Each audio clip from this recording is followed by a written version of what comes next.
Assalamualaikum warahmatullahi wabarakatuh. Innal hamdalillah la qaula wala quwata illa billah.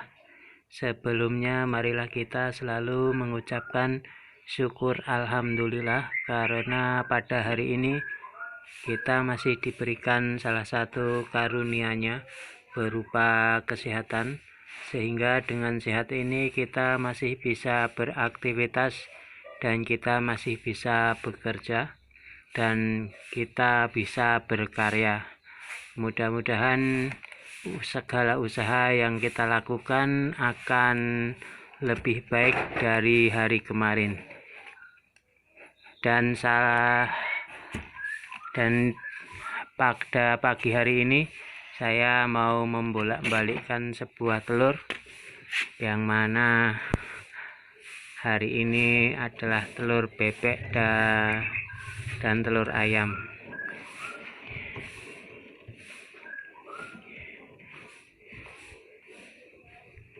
Di saat membolak-balikkan, kita juga akan sedikit sharing-sharing, saling berbagi informasi. Mudah-mudahan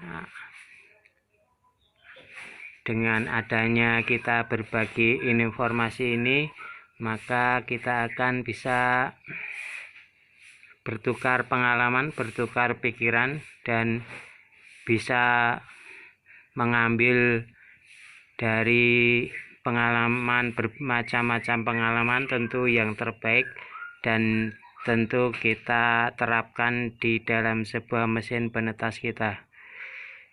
Jadi kita di dalam sebuah menetaskan sering terjadi kegagalan, atau pokoknya kegagalan, yaitu tidak bisa menetas. Itu banyak sekali pertanyaan-pertanyaan yang menimbulkan kita mau menjelaskan itu terlalu rumit. Seharusnya kita harus memahami sendiri kesalahan-kesalahan yang kita lakukan. Andai saja kita dapat mengatasinya, mungkin saat di periode selanjutnya akan lebih baik. Di sini saya mau memberikan salah satu mungkin informasi, salah satu faktor yang bermacam-macam faktor yang nanti bisa menggagalkan sebuah telur yang akan menetas atau tidak menetas. Yang pertama adalah tentu saja telur yang gagal menetas itu karena tidak dibuahi oleh indukannya, alias tidak fertil. Kita harus tahu bahwa syarat utama untuk menetaskan yaitu telur yang fertil. Artinya telur fertil itu telur yang dibuahi oleh pejantannya. Seandainya telur yang fertil itu terkena suhu panas, itu akan terbentuk embrio. Dan seandainya dipanasi dengan suhu tertentu, misalkan seperti dalam ruangan inkubator ini, dalam suhu 38 derajat, maka dia akan bisa membentuk embrio karena adanya telur fertil, dan apabila dilanjutkan maka bisa menetas. Tetapi sebaliknya, apabila telur itu tanpa dibuahi oleh indukannya, meskipun kita sudah masukkan ke mesin tetas dengan suhu 38 derajat, itu tidak akan terbentuk embrio yang ada di dalamnya. Oleh karena itu bisa jadi gagal menetas karena faktor fertil dan tidak fertilnya. Itu yang pertama. Yang kedua, kita gagal menetas mungkin juga terdapat pada telurnya karena kualitas dari telur itu tidak baik. Kenapa kita sebut tidak baik? Karena kita tahu bahwa untuk penyimpanan telur itu yang terbaik adalah lebih cepat, mungkin paling enggak ya 4 hari atau 1 minggu itu harus kita masukkan ke mesin penetas. Tetapi kalau kita biarkan terlalu lama di udara bebas, nah ini kualitas dari telur itu akan menurun meskipun itu sudah dibuahi dari pejantan atau fertil. Jadi paling lama itu 4 hari sekali kita memasukkan ke mesin penetas. Dengan demikian maka akan bisa terhindar daripada kegagalan menetas. Jadi yang nomor 2 setelah fertil yaitu kualitas telur yang menurun. Nah, apa saja yang mempengaruhi? Mungkin adalah faktor makanan juga bisa, faktor makanan dan indukan juga bisa. Kita tahu bahwa ada ayam mungkin melakukan perkawinan dengan saudaranya atau perkawinan sedarah, jadi akan menghasilkan anakan yang tidak sehat atau kualitasnya kurang baik. Bahkan dalam telur pun akan terjadi telur yang lemah. Artinya andai saja itu terdapat embrio, itu rentan dengan kematian dan gagal menetas. Dan itu adalah salah satu faktor mengapa kita sering gagal dalam menetas. Mungkin dengan mendengarkan faktor-faktor ini kita bisa memperbaikinya dan kedepannya lebih baik. Dan untuk selanjutnya yaitu faktor kebersihan. Kita tahu bahwa di dalam sebuah mesin penetas, saat kita menjaga kebersihan berarti bebas dari kontaminasi dari bakteri-bakteri, sehingga dengan adanya lingkungan yang bersih ya, maka virus atau bakteri itu pun bisa terhindar atau tidak mengganggu pembentukan embrio. Artinya andai saja kita bisa mencegah daripada perkembangan jamur dengan cara membersihkan, itu bisa mengurangi kegagalan.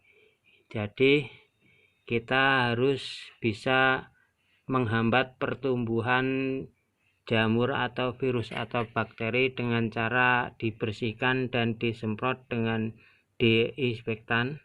Mudah-mudahan dengan demikian kita bisa mencegah dari bermacam-macam kegagalan menetas. Yang nomor selanjutnya adalah masalah suhu dalam ruangan mesin penetas. Suhu yang kurang tinggi ataupun terlalu tinggi itu juga akan mengakibatkan tidak baik dan menjadi gagalnya menetas. Oleh karena itu kita tahu bahwa sebagai penetas sudah memiliki ukuran yang standar, yaitu 38 itu sudah menjadi hukum di dalam sebuah mesin penetas, bahwa kebanyakan memakai ukuran 38, maka insya Allah akan selalu terhindar dari kegagalan. Oleh karena itu suhu juga sangat mempengaruhi kegagalan dalam menetas. Untuk selanjutnya yaitu kelembapan.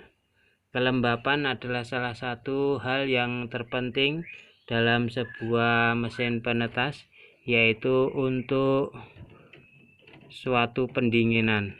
Seandainya tanpa kelembapan, dikhawatirkan embrio yang ada di dalamnya ini akan dehidrasi atau kepanasan dan akan mengakibatkan kematian dan gagal menetas. Oleh karena itu kelembapan yang sangat rendah itu sebaiknya kita hindari, dan kelembapan yang terlalu tinggi pun juga kita hindari. Mudah-mudahan dengan memasang kelembapan yang stabil atau yang sesuai, insya Allah akan menetas dengan baik dan kita terhindar dari kegagalan menetas. Mungkin hanya itu adalah faktor-faktor yang menyebabkan gagalnya menetas. Dan satu lagi yaitu ventilasi. Ventilasi adalah sebuah lubang yang mana untuk mengganti atau merubah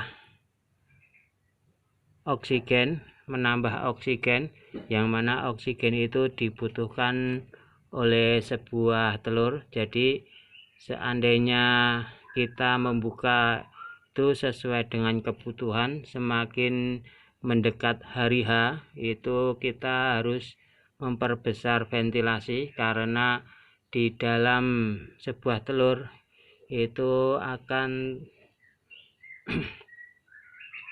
membutuhkan oksigen yang banyak, karena semakin hari dia semakin membesar. Dengan semakin membesarnya ini membutuhkan oksigen yang makin hari juga makin bertambah. Oleh karena itu perlu adanya penambahan atau lubang ventilasi diperbesar. Mungkin hanya itu, yaitu faktor-faktor yang menjadi kegagalan telur kita menetas. Pertama adalah fertil dan infertilnya, telur yang dibuahi dan tidak.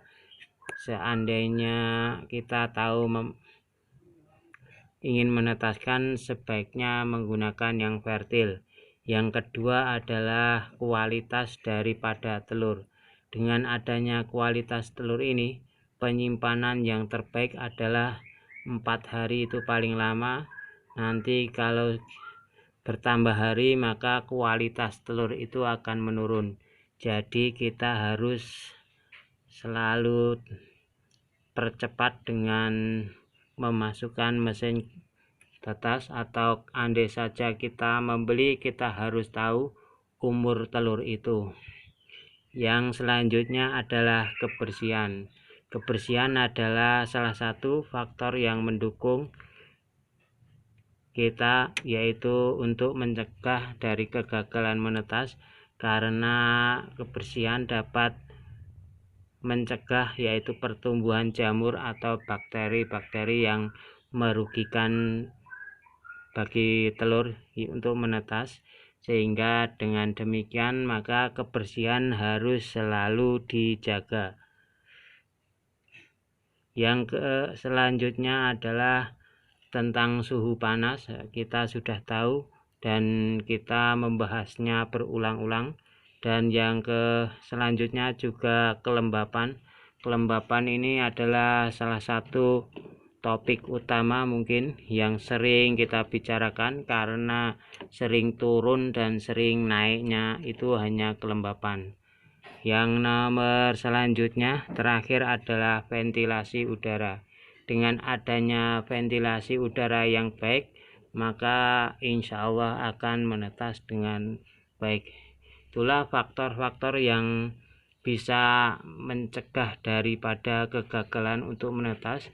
Dan mudah-mudahan andai saja 5-5-nya ini kita jalani dengan benar, maka insya Allah akan menetas dengan sempurna.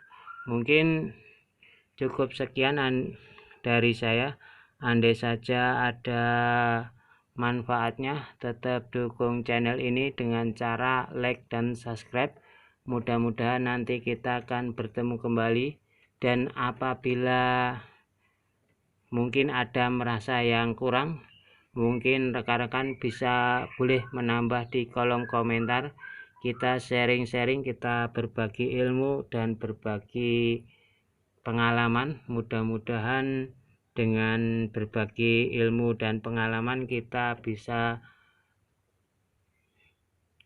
mengetahui yang terbaik untuk menetaskan telur kita. Mungkin cukup sekian dari saya. Andai saja ada manfaatnya, tetap dukung channel ini dengan cara like dan subscribe, dan jangan lupa untuk selalu membunyikan loncengnya. Wabillahi taufiq wal hidayah. Wassalamualaikum warahmatullahi wabarakatuh.